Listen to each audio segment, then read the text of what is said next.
Assalomu alaykum aziz yurtdoshlar. Yine Shimbaydağı Issibulaq suva geldik. Yine shuni görüp tomosha qiling. Shuni yatak joylari var, qora uylar. Shuni cherteklari var. O'zingiz bemalol produkt qilib kelib, ovqatlarni pishirib, o'zingiz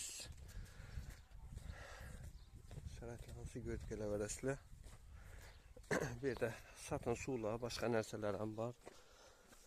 Bu yerda qozon tovoqlari, ana shuni o'zingiz pishirib,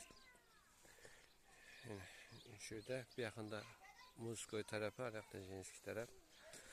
Ayollar uchun, bu yoqda erkaklar uchun hamma sharoitlari to'q, nelar. Ana vishkilarimiz ham bor. Svязь zaxonni ishida. Şimdi erkekler tarafı şurada yine su kaynar bulak yaptı. Bu yerin kıyına çıkıp durgan suyumuz 800 metreden çıktık derken gradusu 48 gradus dedi bunun. Yani şimdi buraya kapılgan 800 metre çukurluğundan tuttu. 48 gradusda dertlense şifa tapıp